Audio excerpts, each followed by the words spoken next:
making this like a political debate because it's really a human debate.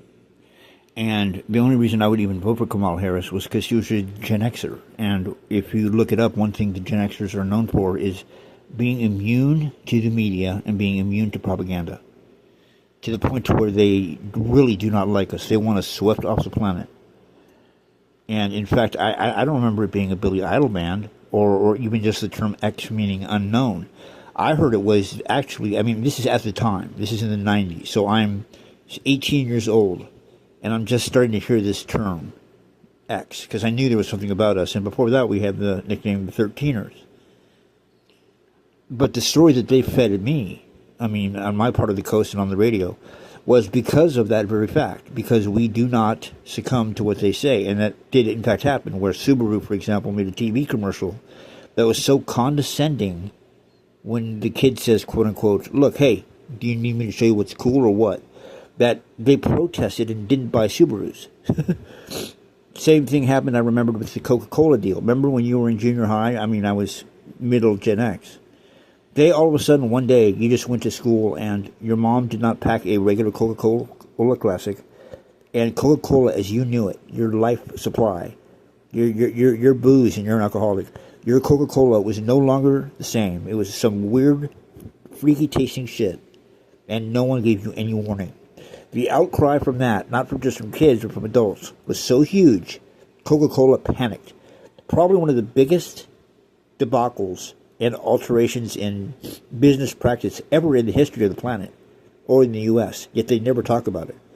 By the following Monday, they were already trying to reproduce, meaning the machines were changed back to going to Coke. They called it Coke Classic.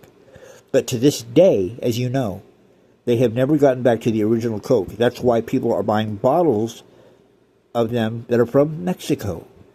Because the whole thing about the new Coke was they wanted to put some weird, freaky, fake sugar in it. But that's not even the point of what's in it. The point is they didn't even tell us about it. And the point is that we got them to change them back. So don't think we can't get people to change. Our generation does it very well, but they know we're immune. They do not like us. I mean, it doesn't take a sociologist who's 90 years old or 7 years old or 60 years old to tell you that they have clearly pointed out that in the media and Halloween and from Baby on Board to Amber Alerts, there is a clear 20-year gap where this is where Roe versus Wade comes out. This is where they want to have abortions. This is where they don't want to have kids.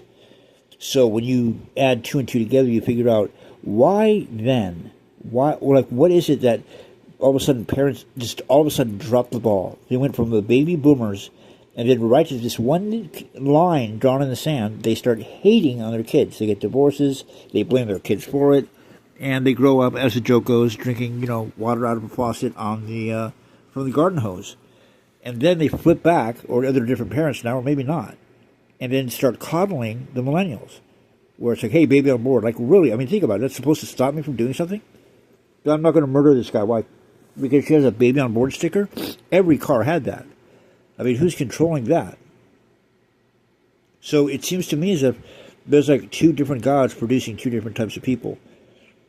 And I'm glad that we're not liked down here. But listen to this. I can't believe that you would ever support Trump because you didn't have any dirt on Kamala Harris.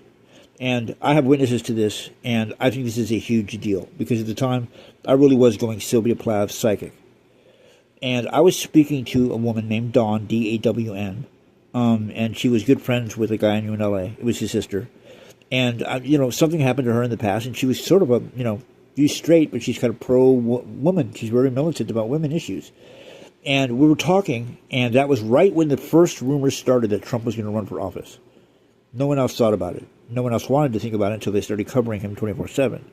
But the very first thing I said to her, and she respected my opinion, she was one of the few people who knew I was right because we grew up around each other, was I said, he's a rapist. That's what I said. That's a very insulting comment to make, not just to her, but about somebody I don't know. But I knew. I looked at him and I said, I can even go into it. It had to be in the 80s when he was doing well. And I go, I don't even see it as being a white woman.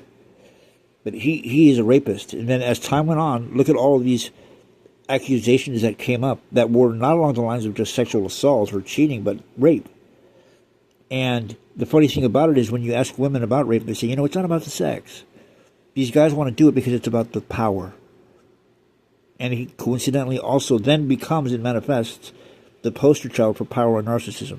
So technically he makes the FBI profile list as #1 potential rapist. And he was accused of doing all these things years ago. And then he has the audacity to say that they're sending us their rapists from Mexico. After he got charged, in the interview, he says, "I'm being charged with rape." Can you believe that? That's one of the worst things in the world. He says, quote unquote, "The worst thing in the world is to charge somebody, accuse someone of rape." Yet he did the same exact thing. Yet to top it off, he knows exactly what's going on, or at least everyone in California does. He said, "I'm reading some of these articles, and these women are coming. Who's doing the raping?" He goes, "Who's doing the raping?" Assuming it's their husbands. No, to get into the country, you got to pay a price, asshole. So why don't you make America great again? And for her to get in across the border, these Border Patrol agents will fuck them, make them suck their dick, do all kinds of shit while their husbands watch. I just know I know that's true. I know that's true. I don't want to tell you how I know that's true. And that happens a lot. So when they're talking about their rapists, or that has been raped, they're talking about what it costs to get into America. So who's the real American? But that's why I want you to shut the fuck up about claiming that he might be a messiah. Because there's issue after issue with that, where he deliberately knows that he's the problem. That it's not illegal aliens from Mexico.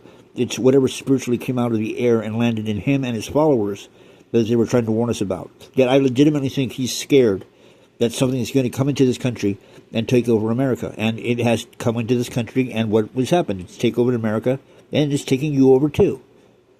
I'm just a little more firm in my stance on who I am, my beliefs in God, and yeah, no, he wouldn't do that. God would never even come close to that. And he would never choose someone that rich, who's not even legitimately rich, not even legitimately gotten his money in a good way, cheated on his wife while she's pregnant, brought over a Russian illegal citizen named Melania. That's witchcraft. That's witchcraft, my boy. I mean, that's exactly what he does. Oh, and he's a ginger. And he trademarks "you're fired," "you're fired," of all things to say, and a TV show called The Apprentice, which is synonymous with witch, and then it says it's a witch hunt. I mean, you have got to be, after all the things from the OJ case to Iran-Contra, be the most ignorant person in the world, or no, you think you're talking to somebody, and I know who it is, who's telling you, no, he's lying on purpose. He's got to lie to get past the big wall that they put up in Washington, right? Yeah, I know, we all heard it too. Because those messages are not meant for him, or they're not meant for you. But we don't have any money, and we don't have any power, so all we can do is plan on how to hide. Trump thinks he's literally getting messages from God, and then misinterpreting them. He doesn't know how to define them, because he's not a real person. I mean, when you live life like that, you're just not going to have experiences in every culture, and you're not going to have good ones and bad ones. He just has a lot of money and flips things. Now he's an expert on everything. He technically would be an expert on nothing, except, well, how to smuggle money out of people, how to rip people off. Literally, and that's the way it's always been. And we want to get the money out of Washington. Remember we said that? And what do? We put money in Washington. Occupy Wall Street was so your parents get money, because we were not thinking we want money from Wall Street. We're saying Wall Street is taking all of our parents' money. And they had even convinced our parents to oppose millions of us that did a bigger protest than they could have ever done in the 60s. It lasted a long time. Just a couple years later, instead of Occupy Wall Street, to get revenge, you guys are tricked mentally into voting in Wall Street. He is the poster child of Wall Street, of stockbroking. I mean, like I said, with Kamala, I can come up with a million things and just say, I don't like this, I don't like that, I don't like this. With Trump, I cannot say one thing that I like about that guy. I do not relate to that guy. And I have met that guy when I was working, because I worked at a private jet center and I went on his jet. Many other guys did too. There is never anyone. I mean, I went on Rupert Murdoch's jet and I had huge respect for him. He's just real about it. He makes money. He wants to make money. He didn't hire a prostitute as his stewardess. His jet is a Korean airline. It has a waiting room in it. Trump's is corny. It's old. It's a beat-up jet, and it has giant, heavy Victorian statues on it. Mark Cuban at least had slot machines and a velvet rope you had to get onto. Trust me, the guy is not real in every way, shape, or form. He's spiritually corruptible, and that's exactly what happened, and apparently you are too.